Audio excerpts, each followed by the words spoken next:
I'd like to invite Captain Dan Britton, our county sheriff for Douglas County, keeps us safe, up to the stage, and he's going to get the ball rolling for us. Give him a round of applause. Thank you for being here.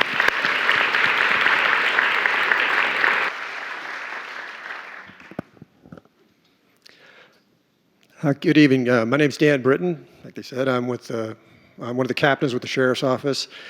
I run our investigations division, and I'm no expert on human trafficking, but and I'm just going to take a couple minutes over here, but our division in the Sheriff's Office periodically runs undercover operations where we try to identify these gals and start our investigation with them, see if they'll roll over on their pimp, and we've had some success with that. But what I want to primarily talk about is coincidentally something that happened just last night.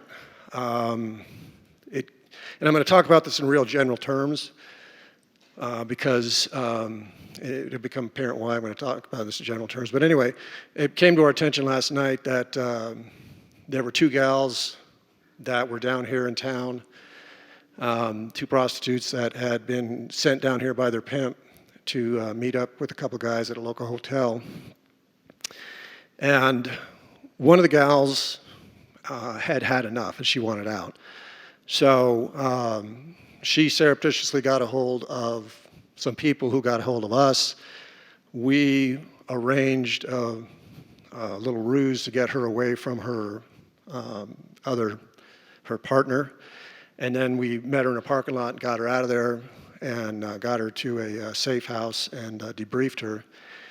And she'd been a prostitute working for this pimp in Reno for about a year, maybe a little less than a year. And she's tired of getting beaten and tired of never having a dime and being completely dependent upon this guy for everything. So anyway, we got her to a safe house. She has agreed to cooperate with an investigation that's kind of ongoing. That's why I'm going to talk about this. That's all I'm going to say about that. Typically that's how the prostitution works in our community is these people hook up on the customer gets on one or another social websites, hooks up with these gals, they agree to meet, usually in a local hotel, and that's how it happened. That's what happened last night when we were able to get this gal. She wanted out, so we facilitated that, and hopefully that will all work out for her. And with that, that's about all I am going to say. Thank you. Thank you for being here. Thank you. Thank you very much. Thank you so much. I'm having mic issues, but thank you so much, Captain Britton, just for being here in our community and keeping us safe and having a heart for justice, which you have to have in the role that you're in.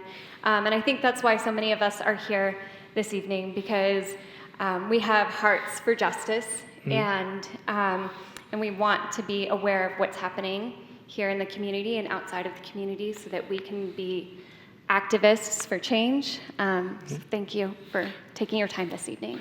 Thank you. Thank you for personalizing it too, not just saying it's just a subject that this happened just last night. Thank you so much for sharing that. And you have a difficult job. Thank you for being here. Thank you for keeping us safe, and we look forward to continuing to develop a relationship with you guys.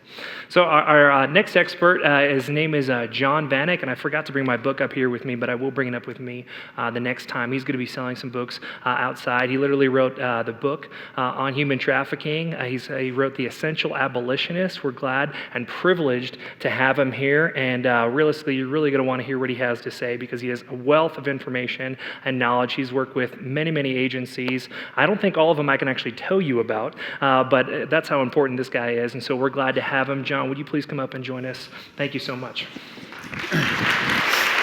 Thank you. Thank you very much. You know, while we're lucky to be in this beautiful church, in this wonderful community, which my wife Dawn and I live in, we live just in Gardnerville here, while we're all here tonight, in every country in the world, in all 50 United States, and in thousands and thousands of communities just like ours, people are being forced to do something they don't want to do. They're engaged in the commercial sex trade, or they're performing some other labor or services against their will. And we call this human trafficking. Now, human trafficking is really not a very good term for what this phenomenon is. Neither is trafficking in persons, which is another term that's used quite often in the federal government environment. It seems like we're talking about moving people. And the movement of people is absolutely not any part of human trafficking. Over the next few minutes, I want to explain to you what trafficking is, what the definition is, so we know what we're talking about and what we're not talking about. I'm going to look at some of the big world numbers and kind of give some context to that, hopefully. We're going to explore some myths, and then we're going to talk about things we can really do to make a difference. But when we do all this, I would like you to keep in the back of your mind that really what we're talking about is slavery, or slavery-like conditions. People who are forced to do things against their will. So before we can combat something, before we can make an effort to respond to it, we have to understand exactly what it is we're talking about. Next slide, please. So in order for human trafficking to be what we have in front of us, we need three things. We need to have a trafficker. So the trafficker is the bad person. Many of you probably have a preconceived notion of what a trafficker looks like because you've seen a movie or something. You probably think it's a man. You might think it's somebody who looks like they're part of a criminal street gang or part of some sort of international crime ring. But you know what? Anybody can be a trafficker. We have men traffickers, we have women traffickers. We have minors, boys and girls under the age of 18 who have been traffickers. Traffickers can be pillars of our community. Teachers, coaches, politicians, lawyers, doctors, faith leaders, law enforcement. All of these professions, unfortunately, have been tainted because a trafficker can be anybody. They can look just like me, they can look just like any of you. But the trafficker is the bad person. So we have to have a trafficker. We also have to have a victim. Now, you might be thinking, you know what a victim looks like. You might be thinking that they're female, that they're a child. That'd be right some of the time. You might think they come from another country. That'd be right some of the time. But a victim can look just like any of us here. Men, women, boy, girl, old, young, any racial background, any ethnic background, any nationality. You could be a U.S. citizen, you could be a foreign national, you could be a foreign national who lives in the United States legally with documentation. You could be a foreign national who does not have legal documentation. It can be anybody. You might think that victims are somehow on the margins of society, and many of them are, but many of them are bright, intelligent people who come from good families, a good upbringing. They're people of faith. They're college students or they're college educated. You'd think, no way could this person ever be exploited to do something that they don't want to do. But it happens. Because the third thing we need here is we need to have some force or fraud or coercion used by the trafficker. And then ultimately what we have to get out of our victim is we have to have one of two things. One is what we call the commercial sex trade. Commercial sex trade is an important term to understand. Commercial means we're talking about where there's a sex act and something of value, typically money, is exchanged. That's what separates commercial sex act from rape or other types of sexual assault. So the most common example to give you, if we use some other terms here, and we're talking about the sex trade, our trafficker could be the pimp, our victim could be the prostitute, but really in trafficking, they are a prostituted person. They are forced into prostitution against their will through the use of force, fraud, or coercion. The second big type of trafficking we have is, we generally refer to it as labor trafficking, but what we're talking about is any type of labor or services. If I can think of how to make money from somebody else's efforts, their labor, or if I can think of how I can save money by not paying them for their labor, and I compel them to do the work, I have to have force or fraud or coercion. We have human trafficking. So we have to have all these pieces, and it's not always easy to put it all together. Let's talk about force, fraud, coercion for a moment. Force seems pretty obvious. You'd think, okay, maybe the trafficker is going to, hit the victim. Obviously force. If the trafficker threatens to hit the victim, that's still force. I think we can all understand that pretty clearly. But there's some wrinkles here. A trafficker could threaten to hurt somebody else, and as long as the victim is fearful for that person being hurt, and they do what the trafficker wants them to do, that's still considered force. And we recognize that the mind is a powerful thing to have control over when it's another person. So legally, in a scenario like this, our trafficker does not even have to have the physical ability to do that act of violence against the person they're threatening to harm to compel their victim to do something. This ties into coercion, which we'll talk about in a second. Fraud, when we talk about fraud, we're generally talking about a situation where the trafficker and their victim have at least started out with some type of financial arrangement or understanding between the two of them. Could be a verbal contract, might even be an actual written contract. But when we talk about fraud, we're kind of talking about agreeing to do work and then not getting paid and staying. So that's kind of its own little thing. The biggest problem we have in human trafficking is that the traffickers use coercion. I spent 25 years with the San Jose Police Department. And let's see, I forget how many years I've been retired now, about 8 years. I've been doing this work a long time. I know of no other law anywhere in the country that has the word coercion as an element of the crime. So what's coercion? Very good colleague of mine, a former federal prosecutor that has prosecuted cases of human trafficking, he describes coercion as the victim's state of mind. What's going on in the victim's mind? That's what's important to find out. Because rarely, basically hardly ever, has anybody walked into a police department and said, "Hi, I'm here, I'm a victim of human trafficking, and somebody coerced me to do something I didn't want to do." That's not how we find victims of trafficking. We come into contact through all sorts of ways, like the captain was explaining how they came into contact with this woman last night. Maybe Melissa will tell you, I'm sure she'll tell you probably how they come into contact with the people they serve. And then we hear a story.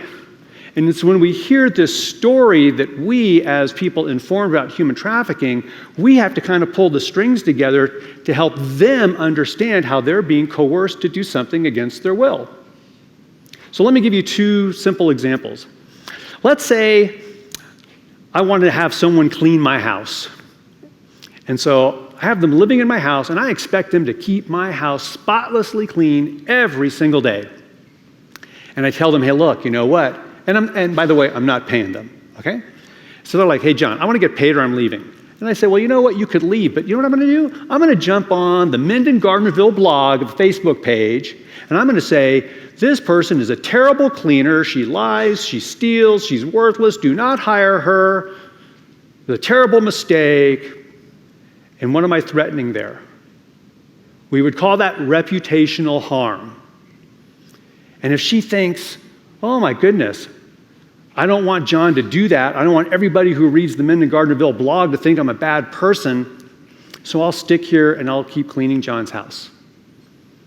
That's coercion. Now you might sit there and think, man, I'd never stick around working John's house doing something like that. But people will do that because of their fears. When we talk about sex trafficking and this forced prostitution, anybody want to shout out, what do you think among the most common forms of coercion used by traffickers? Love. Love. totally abusive form of love. This isn't real love. But here's how it works. Some guy's driving around.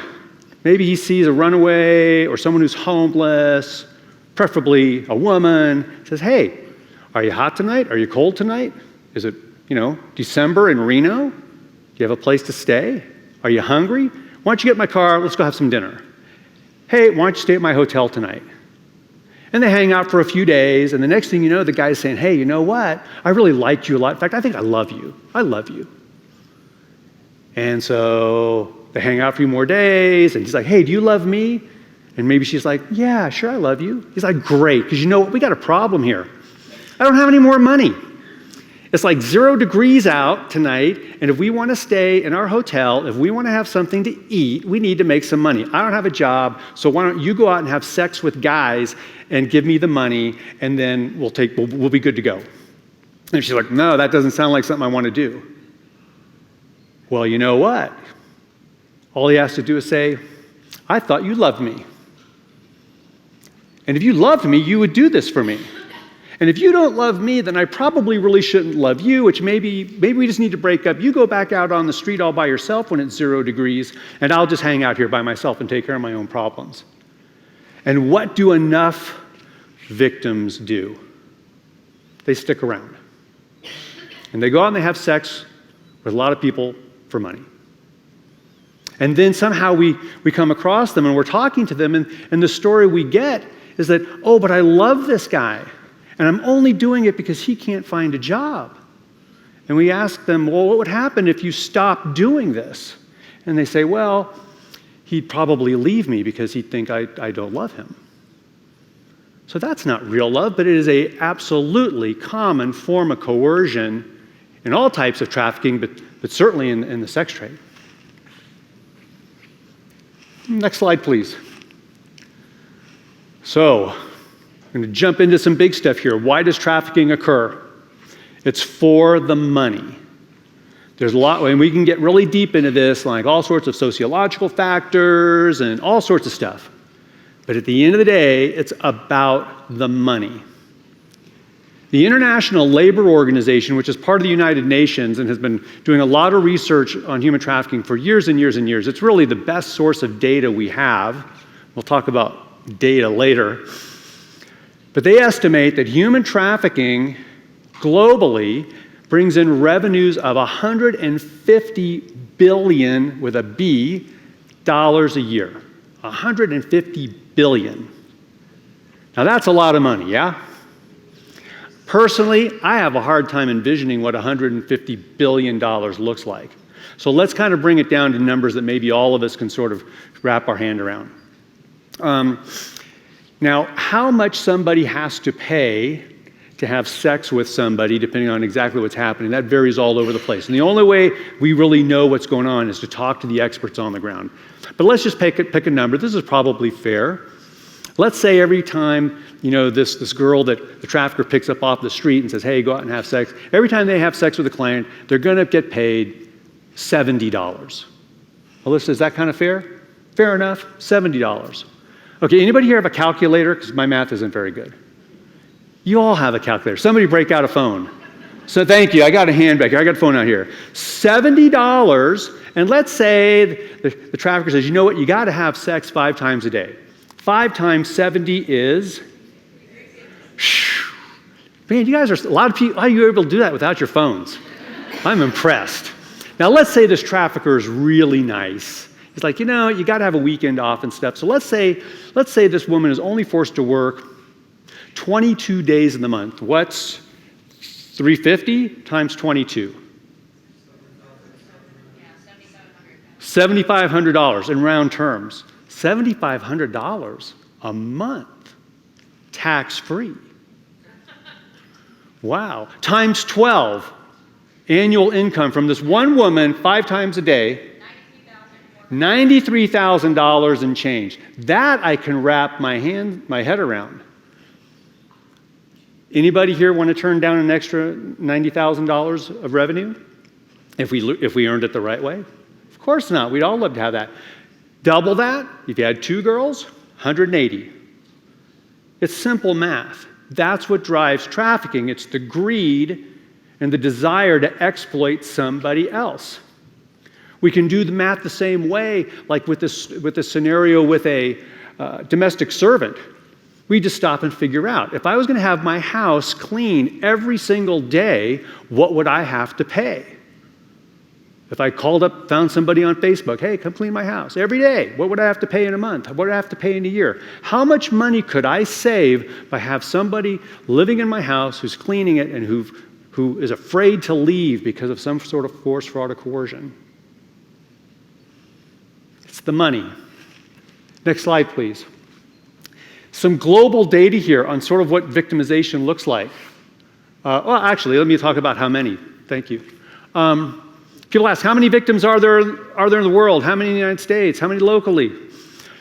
Globally, we have all sorts of numbers. 25 million was the number for quite a while. Next slide. You can just kind of go through these, and I'll tell you to stop. Then there was a study that came out and said, no, there's 46 million. Then it came down to 40 million, and right now where we are, we agree. The people who do the estimates, they believe there's 40.3 million people worldwide that are victims of human trafficking globally, and that includes 15 million people that are in forced marriage. Okay, next slide. 70% of the people who are exploited are victims of labor trafficking. So we're going to talk a lot about sex trafficking tonight. That's of an immediate concern in our community here. And when I say community, I don't mean just Minden, Gardnerville, Douglas County, but I'm talking about northern Nevada, this part of the country. There's a lot of agricultural labor. There's a lot of different types of forced labor around here, but a lot of people think that sex trafficking is the only type of trafficking. Best estimates, the vast majority of the people are victims of labor trafficking worldwide. But look where the money comes from. 2/3 of that $150 billion comes from the sex trade. And $8 million is saved by not paying the person who cleans your house. So you can see why street gangs want to get involved in this, why international organized crime wants to get involved in this. There's a lot of money to be made. This is not at the same level of focus amongst law enforcement as a lot of other crimes, and I mean law enforcement everywhere, globally, okay? This is a much easier crime to get away with. You don't have supply chain issues like if you're smuggling drugs and stuff. This is the business to be in. Next slide, please. Let's talk about the United States. These are great numbers. One estimate came out a couple years ago that there was 57,000 victims of human trafficking in the United States. 57,000. It's the first time somebody tried to do this and come up with a number in many, many years. Okay.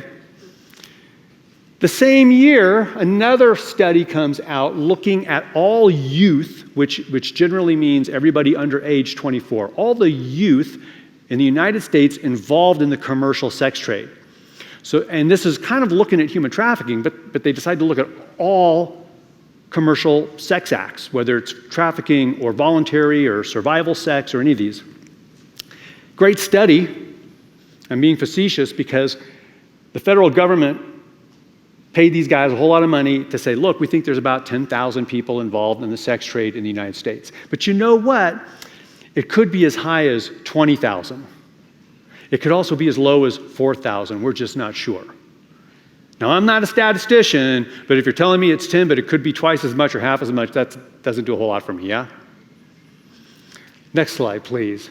And then maybe, has anyone seen this number anywhere? No? Okay. 313,000 great researchers at the University of Texas, Austin. I spent a lot of time working in Texas. Great people. I wouldn't want to live there. Too hot and flat.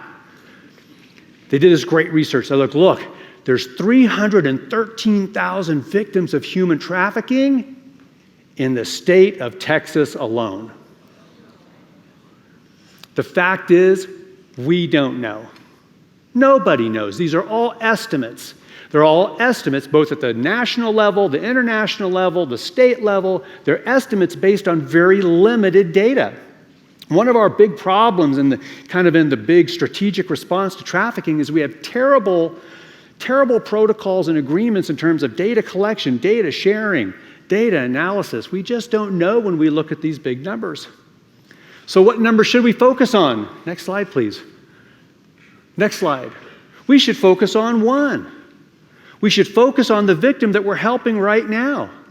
We should focus on the one case that the sheriff's office is investigating right now.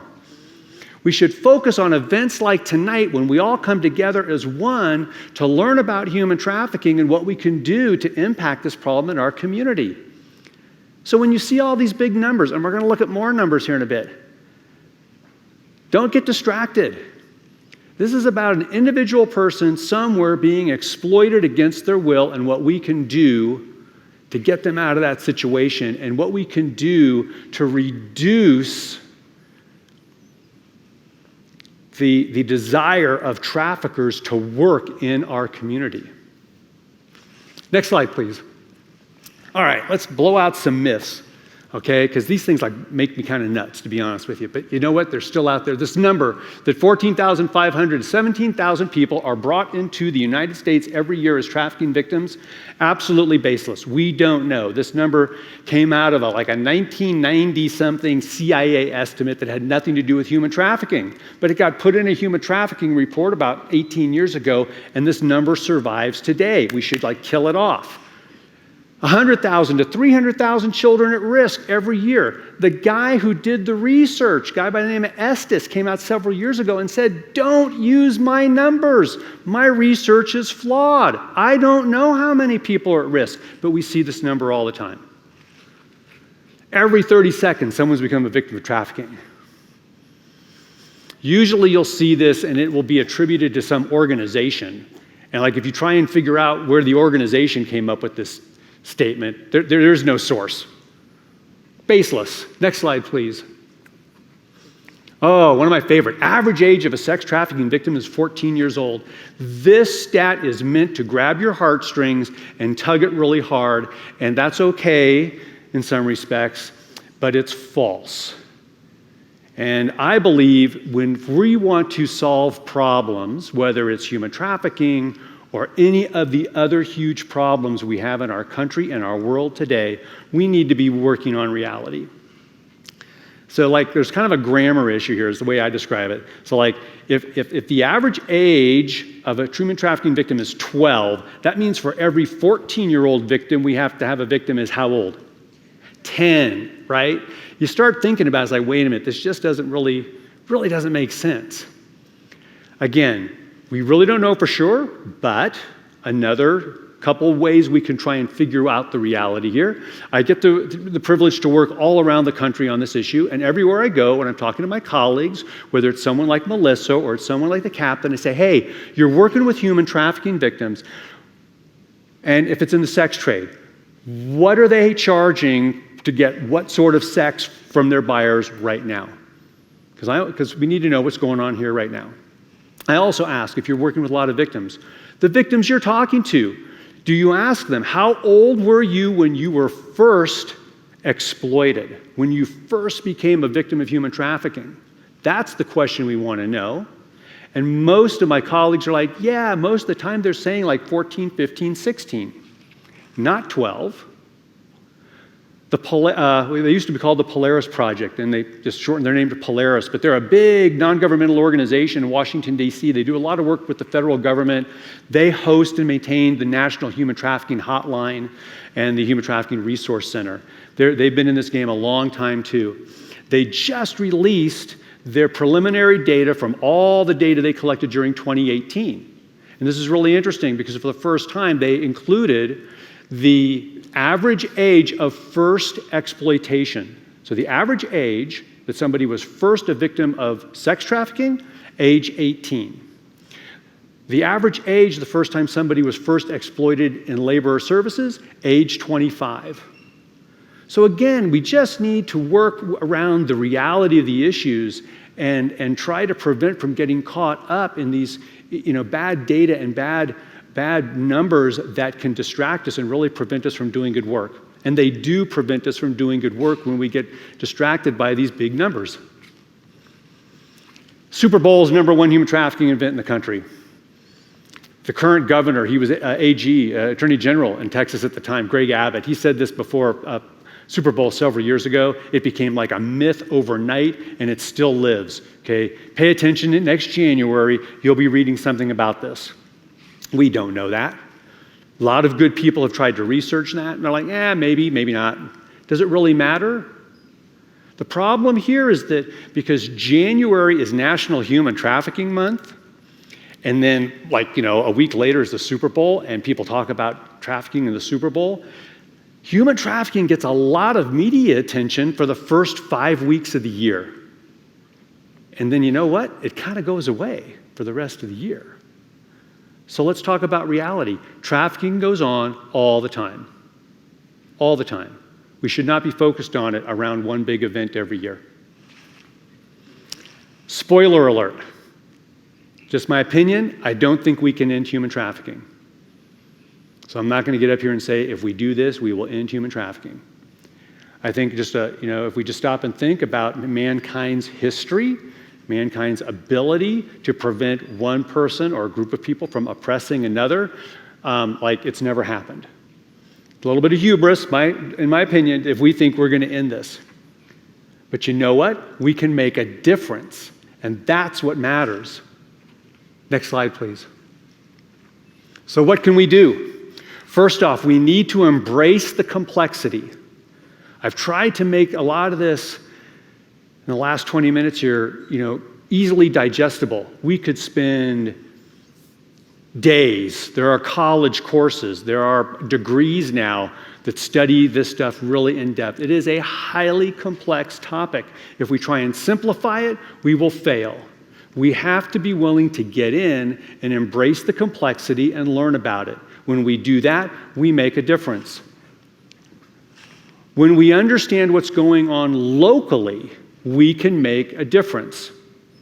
One of the pieces of consulting work I do, I am currently the Human Trafficking Program Coordinator for the County of San Mateo. So a year and a half ago, they hired me and they asked me, hey, John, how many victims of trafficking do you think we have in San Mateo County? I'm like, you're asking me? It's your county. But you know what? We can figure it out. We need to do a local assessment. They said, great, whatever that is, go do it. So we spent 5.5 months, my colleague and I, looking at all of the organizations in San Mateo County that could come into contact with victims. And we sent them the definition of a victim and what we call a potential victim, which is somebody who we think is a victim but is not saying they're a victim. So again, a little bit of complexity.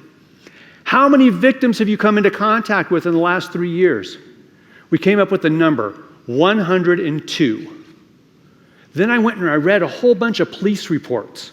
And this is a challenge because if law enforcement is not informed and really understands human trafficking, they're writing reports, and there were great reports where the officer's writing, yeah, the victim told me that they would get beaten up if they didn't have sex with, 5 guys 10 times a day or whatever, and give all the money to the trafficker, or they usually said the pimp. They're describing human trafficking in the report, but because they didn't title the report human trafficking, because they didn't put in the proper penal code section for human trafficking, because they didn't properly enter it into the record management system, when the chiefs went in and said, how many reports do we have on human trafficking? It said 1. Well, no, we hadn't found a whole bunch. So the point was, is we did all this work in the county, and we were able to come back and say, human trafficking absolutely occurs in San Mateo County. We have the victims. We have police officers writing reports. What can we take from what we've learned? We need to increase the training for law enforcement on how to identify it. We need to increase training for all the different service providers in how to identify it, and we need to help everybody understand how to connect with their partners to help these victims to get better investigations, to better prosecute cases so the bad guy can go to jail and we can help the victim. So whatever our local community is, whether it's a county or a city or a region, the only way we really get our hands around this issue is to take the time to figure out what the level of the issue is. And then as a community decide, do we think it's bad enough to make the effort and the investment for a response? So we have to do that. And along the way, you realize that we have to establish a collaborative approach, because we call this a multi-sector response. Law enforcement is one sector. Victim services agencies are another sector. And there's all these sectors that have a play. Anybody that can help a victim, anybody that can help in the response, the community, the faith-based community, civic groups, these are all sectors that can have a role. But we can only work together if we figure out how to work together. No sector, and certainly not one individual, can make an effective change in this work. It's too complex. So we have to learn to work together. And unfortunately, working together unleashes its own set of challenges and complexities. But you know what? If we embrace the complexity, if we work at whatever we're going to define as our local issue, and we jump in and create a collaborative response, last slide please, then we can make that one difference that makes the difference. When you help one victim of trafficking, you have really made that day special for that person. It doesn't necessarily mean it's over for them. They might have challenges of their own, but we've made a difference. If we find the bad guy and put the bad guy in prison, we have made a difference. That one person will not be around to exploit other people. And when we come together as one community and say, as one community, we want to make this stuff less likely to happen here, then we make a difference. Thank you very much for your time. So we're going to launch into a Q&A, and Kyle's going to set up kind of the ground rules for that. And we really encourage you guys to take this time to participate. I want to invite John back up to join us. And then you'll go ahead. Yeah. I want to mention a couple things I heard from Alyssa's talk. One, thank you for your transparency. It's clearly apparent. I love that you said, once you know this, you can't unknow it. That's how big of an issue this is something that you can't unsee. And then the other thing is something that was very, very troubling. The farther away the perception is that there is a problem, the closer we are to accepting that it actually is a problem. Because it's out there, and it's hard for us to describe that it's here or accept that. And so, man, that hit home big time. So for the Q&A, if you would like to, you can start actually lining up over here behind this microphone over there. I do want to go over a couple of guidelines here in order to get the most of this. If you'd like to ask some questions, they may have a short answer for a question that you might have. And again, you can get up and go ahead and go over there if you'd like to start doing that. They may answer your question in a short way. Sometimes brevity is often the enemy of empathy, meaning, man, you answered that really complicated question that involves lots of people groups and maybe a lot of pain way too fast. And part of that is they'd like to be able to get through as many questions as possible. Another is that this isn't the end of the conversation. You know, we don't just get to all go home and go, man, I'm glad I so witnessed that. We hope that this continues on in your car and at home as well. And that I'm going to moderate this. We ask that you move the questions towards a problem, a specific problem, not a person. You may be frustrated about something. You may ask why something doesn't work in a specific way. Please ask your question in a way that says, hey, what can we do about this? Or help me understand a little bit more about this. And then also, we're going to do this for a little bit, not too long, because we want to be respectful of your time. So if you don't get a chance to ask your question, or maybe you just don't want to ask it in front of a bunch of people, that's totally fine. They said they'll be here a little bit after to answer some questions. So as people are asking questions, feel free to get up and go over there if you'd like. First one. Hi, I'm curious if we're seeing new laws on the horizon that are harder penalties against the traffickers. Traffickers or the buyers, I guess. Yeah. So locally, that actually happened a couple of years ago. Not this last legislative session, but the one prior to that, there was the beginning of just that thing. So a lot of the research is showing to start increasing, so they're actually interviewing people who buy sex, and they're saying, what would deter you? And they're actually saying getting caught would deter me. And not just getting caught, but they're also saying increased penalties would also deter me. And so there's a big push in that kind of legislation. 2 years ago, Assemblywoman Jill Tolles, she did increase penalties to men who purchase sex from adult women. There was also an attempt to increase the penalties from men who solicit sex from minors. The thing that got caught up is the word knowingly. This is like the bane of my existence. They they can unknowingly solicit sex from a minor, and that's totally understandable and excusable, apparently. So they tried it again this last legislative session to increase the penalties of men who solicit sex from a minor, and the same thing tripped them up. And they were like, no, these men don't know it. They're accidentally soliciting sex from minors. And so it like knocked it up a tiny notch of a penalty, and it's like a slap on the wrist. Laws about increasing penalties for both trafficking and for buying in the case of sex, those are really typical sort of almost like knee-jerk reactions, like, oh, let's make the penalty worse. And hey, you know what, if you ask anybody in law enforcement, they've probably never met a crook who like opened up the penal code to see what they'd go to prison for if they did a crime before they did the crime. So the challenge here is it can be helpful, but you know what Melissa was just saying, the fear of the buyer is being caught and having other people know that they were caught. And so simply increasing prison or jail sentencing for any crime, that in and of itself doesn't work, frankly, in past experience in all types of crime.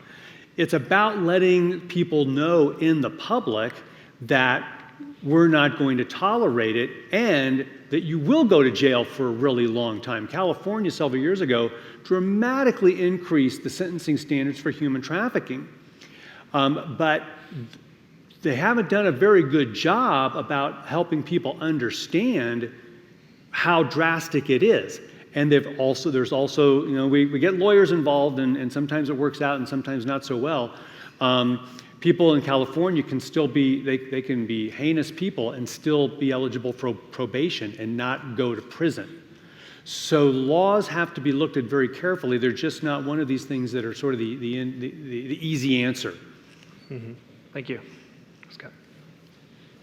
You two sit on opposite sides of the table. John, you're from this law enforcement background, but you talk about collaboration.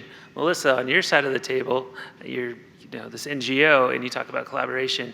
In your guys' experience, what invigorates that collaboration? What gets you to that point where you can jump over the threshold and start working with people, because people are messy? That's a great question. And so my work, I started in this from a law enforcement. I was a sergeant in the Vice Unit, San Jose Police Department in 2006. And a lot of my work now is really about facilitating this collaboration. And I think the easiest things, being relative, right? The easiest thing we can do within our organizations is to find people who care about this individual topic. So I throw down law enforcement because this is very common. If there's something that nobody wants to do, you kind of point to the junior person, say, you have the least rank, you've got to go be part of what this is. And that is not how we find good collaborators. We can go to an organization and say, hey, anybody here have an interest in responding to human trafficking and being involved in collaborative work?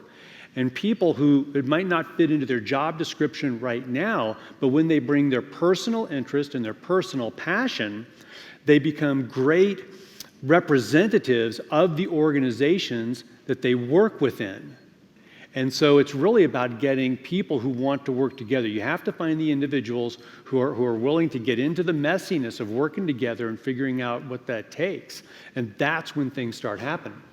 Yeah, so for us, we've for 4 years been attempting to build our collaboration with local law enforcement, and it has been very much people passion based. And so you'd have some individuals within some of the different agencies that were all in, and then they would be transferred, and we're like, now what? And so what I would say the first lesson we've learned is to be really persistent and to keep doing what we're going to do and trust mindsets and hearts will change eventually.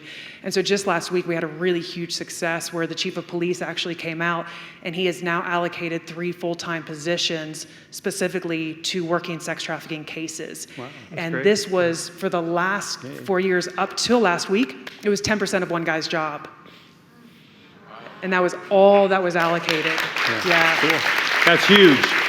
Big deal. The 3 people doing sex trafficking is enormous at a national level. That's enormous. Yeah. That's great. Go for it. You have a question? It's funny leaning down here. Somebody raised the microphone. There we go. There you go. And I want to be sure to thank you for making the distinction between the prostitute and being prostituted. That just seems so key, that understanding and that distinction. So thank you. Thank you for doing that, for really driving that home. My question is, Melissa, you mentioned eventually getting into the high schools and some of the middle schools and identifying the victims, if you will. I wonder if you can tell us what that looks like, how that happens, and whether or not, part two of the question, whether or not you met with or still meet with resistance from the schools and their organizations as far as allowing you in to do this work. Sure, so we don't go in to identify, we actually go in with curriculum so that they can be educated around this issue. And what we have found is they start to either self-identify or identify their friend and the concerns. And most of the time it's not necessarily to us, it's to somebody within the school or somebody else, or a friend, a family member. And so we also train the educators and the school counselors so that they know how to respond as well. School police have been trained on how to identify and how to respond. So we're not going in there trying to do these recovery missions. We're really trying to equip the community so that they are able to identify these types of things. And we've actually had no resistance to the schools or from the schools at all since we've started doing this. There's an interesting way to get into core standard curriculum. You can talk about, like John talked about, the history of slavery to modern day slavery. So we're not going in and teaching sex ed. We're actually just talking about the issue of slavery. And so you can go into the history curriculum, you can go into the English curriculum, and bring it into those courses. Or we've held assemblies and all kinds of things as well. I have a question for you guys. So John helped us know that it's not just sex trafficking, it's $150 billion a year globally product. John's full of myths, just so you know. False facts. 2/3, well, you did say you taught him most of it, what he knows. So two-thirds of that, according to John, which may or may not be true, clearly, is sex trafficking. So my question is to you, what consequences do you guys experience? Because, I mean, to put it briskly, if you take someone out of sex or labor trafficking, you're taking a product away from someone, and there are people behind that product that don't want you to do that. Is there any sort of consequence that you guys see, like personally? I don't know if people threaten you, or if that you just see the person behind that. Do you ever get to meet with them or hear from them, like, hey, stop doing what you're doing? Because obviously you're meeting with people who are trafficked, but what about the people who they're attached to? I only get bashed on social media on occasion. Okay, got it. Yeah, so no worries there. So no, I've never had anybody, kind of personally, doing like that. But it's a reality that part of assisting any victim is kind of building in what we tend to refer to as safety planning, because they do have legitimate concerns, and there's no fixed model for what a victim of trafficking, or even a victim, let's just say, of sex trafficking needs. Some of them need to stay in their community, some want to get out. And so the safety planning for them is a primary issue. And I don't know, has anyone ever bothered you? Or them, or the people who you're helping. I'm bothered all the time, but we've had, the women and the participants we work with are really the ones at risk. Our drop-in center is public, and nobody's ever come up and threatened us. Intimidation is a tactic that they use, but real violence has never happened to any of my staff, any of myself. Intimidation has. The real threats that we most often get are from sex buyers. When we throw out this novel idea that legalized prostitution should not exist, they're really offended by that. Yeah. And they tell us that's some of what I meant too. Yeah. Yeah. So sex buyers are the ones that I have had the most experience being harassed and threatened by. Wow. Okay. Thank you. And strip club owners as well. Yeah, I was going to ask, because you mentioned some of them that are clearly in the community. They clearly know what you do. I'm also not shy about my opinion of them, and they don't like that. Nothing about you seems shy, which is great. I like that. You have a question, sir? No, I'll just let you finish. I'll just get ready whenever you're ready. Got it. Cool. At this point, we want to be respectful of your time unless anybody else has any more questions. We want to say, kind of want to restate the objective tonight. Hopefully we've helped bring awareness of the issues. Hopefully we've helped you identify the signs of trafficking. And then they both kind of given you a move to action. And what we want to move towards is if you want to stay behind and ask them some questions, you can do so. But the primary way you can support both of them is they both have a table out there. You can buy John's book and you can buy some jewelry. Buy everything. Survivor stuff. No pressure or guilt, but we would love for you to do that and to support that. And so can we give him another round of applause? Thank you for being here. Thank you. For your time. You guys are dismissed. Thank you. My name is Hans Boving, and I've had the pleasure of seeing John look small next to Melissa since my daughter is her size, and when they're on television in San Jose, they always had to make sure that you got him on the same stool and get him up there. So, and John, you still have it. You're doing a great job. Thank you very much. And just one question I had is you didn't mention the national hotline. Has there been a change, or has Betty Ann left me in the dark? No, the hotline is still up and running. 888-37-37888. Okay, good. So, And the other thing I wanted to say, Melissa, my daughter's probably got one of the biggest things involved in trafficking in the Bay Area. And so she trained the TSA agents in San Jose, San Francisco, and Oakland. And then she did the hotels in San Francisco. And one of the funny things was when she was on TV one day, they were asking her about, have you found anybody significant when the Super Bowl was on? And she said, yeah, one of the teammates on the team. Boy, that commentator couldn't change the question fast enough. So, And now it's own